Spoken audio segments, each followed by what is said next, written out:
Hello students, आपण gravitation हा lesson start केला होता.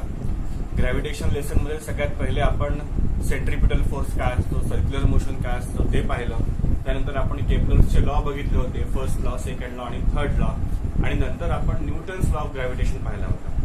यानंतर आज आपण याच्या पुढचा टॉपिक जो आहे, नेक्स्ट टॉपिक, तो आज आपण पाहणार आहे.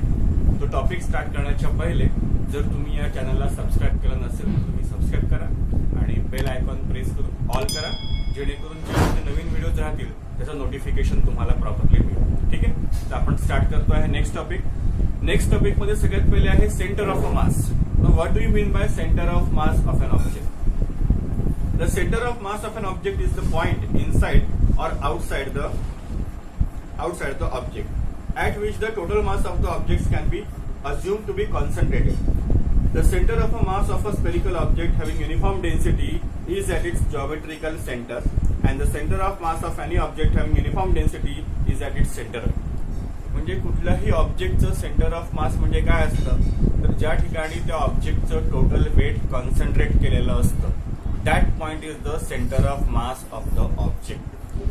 Center of mass of the object म्हणजे एखादा सबस्टन्स आपण घेतला, तो एक्झॅक्टली जेव्हा आपण मधातून कट करू तेव्हा त्याची दोन इक्वल हाफ तयार होते. म्हणजे ज्या पॉइंट पासून आपण कट केल्यावरती त्याची दोन इक्वल हाफ तयार झाले, तो त्याचा सेंटर ऑफ मास होता असं आपण म्हणू शकतो. सो सेंटर ऑफ मासच्या केसमध्ये center of mass of object have uniform density as it center. तिथे सेंटर ऑफ मास त्याची डेन्सिटीची असते, ती टोटली काय असते, युनिफॉर्म असते. Density is what? Density is the mass per volume. Now the next topic तिथे एक तुम्हाला डेरिव्हेशन दिलेलं आहे. This derivation is for the uniform circular motion or magnitude of the centripetal force. ते डेरिव्हेशन काय ते आपण पाहणार आहे. बुकमध्ये डेरिव्हेशन दिलेलं आहे, पण मी जे केलेलं आहे ते पण मी तुम्हाला सांगणार की जेणेकरून तुमच्या ते लक्षात येईल. Consider an object moving in a circle with a constant speed. एक ऑब्जेक्ट आहे जो कॉन्स्टंट स्पीडने काय करतो आहे, सर्क्युलर मोशन परफॉर्म करतो आहे. We have seen earlier that such a motion is possible only when the object is constantly acted upon by force directed toward the centre of the circle and this force is called the centripetal force.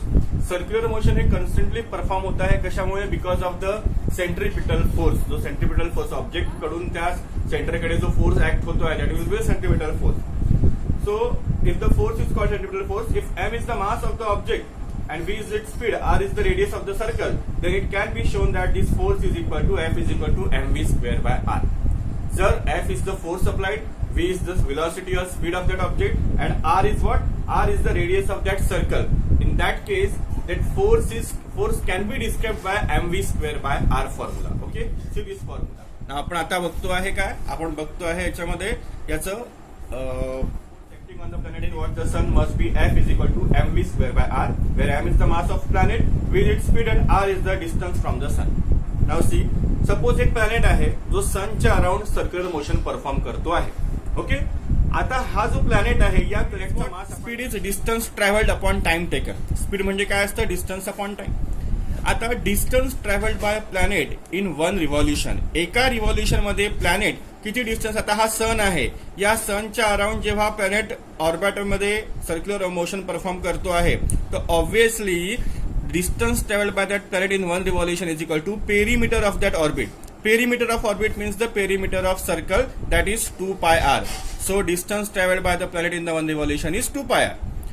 R is the distance of planet from the sun. या sun पासूनचं प्लॅनेटची जी distance आहे that is r, and the time period, जो time period लागतो आहे, that time period is what? That is T.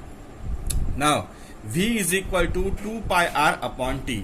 This distance is equal to what? That is 2 pi r upon, that is periodic, म्हणजे जे पेरिमीटरचं distance ते पूर्ण travelled होत आहे, that divided by periodic time, that will be the velocity. Now we know that f is equal to mv square by r. आता काय करायचं आपल्याला याच्यामध्ये, तर हा जो mv square by r, f is equal to mv square by r मध्ये v ची जी व्हॅल्यू आहे 2 pi r अपॉन टी, ही इथे सबस्टिट्यूट करायची आहे. मी इथे पुस्तकात तुम्हाला इतकं डिटेल्स दिलं नाही आहे, त्यामुळे तुम्ही इथे लक्ष द्या नीट.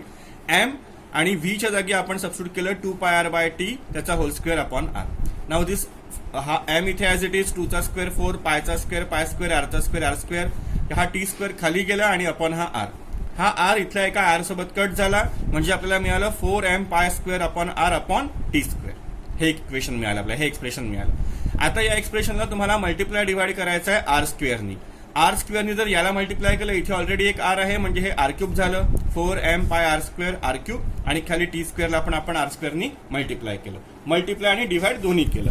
आता हे झाल्यानंतर याचा लास्ट पार्ट या डेरिव्हेशनचा बघा काय होतो. Last part f is equal to 4m pi square r square. आपण त्यातला आर क्यूब आणि टी स्क्वेअर हा बाजूला काढून घेतला. तो का बरं मी तुम्हाला सांगतो. R cube upon T square हा यासाठी काढला कारण इथे अप्लाय होतो आपला Kepler's third law. Kepler's third law काय होता की पिरियॉडिक टाइम जो असतो तो जो रेडियस डिस्टन्स जे असतं प्लॅनेटचं त्याच्या सेंटर पासून प्लॅनेटचं जे डिस्टन्स आहे त्याच्या क्यूबला काय असतं ते इन्व्हर्सली प्रोपोर्शनल असतं. म्हणजे T square upon R cube is equal to K. हा के प्लसचा थर्ड लॉ आपण पाहिला होता. So T square upon R cube is equal to K, पण आपल्याकडे R cube upon T square आहे. जर T square upon R cube म्हणजे के येतं तर R cube upon T square काय येणार 1/k. म्हणजे आपलं हे एक्सप्रेशन काय झालं f is equal to 4m pi square upon हा जो आर स्क्वेअर आहे हा ऍज इट इज, आणि हा आर क्यू अपॉन टी स्क्वेअरच्या जागी 1/k आलं. म्हणजे हे 4m पाय स्क्वेअर अपॉन के इंटू आर स्क्वेअर. यामध्ये आता हा 4 हा m हा पाय स्क्वेअर आणि हा के हे पूर्ण हे कॉन्स्टंट आहे. या सगळ्या कॉन्स्टंट टर्म आहे.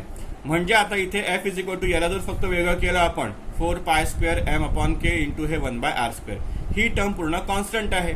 आता इक्वल टू आणि कॉन्स्टंट याला आपण रिमूव्ह केलं तर हा फोर्स या आर स्क्वेअरला प्रपोर्शनल आहे. म्हणजे फोर्स जो आहे the centripetal force which is the force acting on the planet and it's responsible for its circular motion must be inversely proportional to the square of the distance between planet and the sun. हा जो centripetal force आहे हा centripetal force प्लॅनेटचं जे सन पासूनचं जे distance आहे त्याच्या स्क्वेअरला काय आहे इन्व्हर्सली प्रोपोर्शनल आहे. आणि यालाच आपण inverse square law of gravitation असं म्हणतो. Okay, thank you.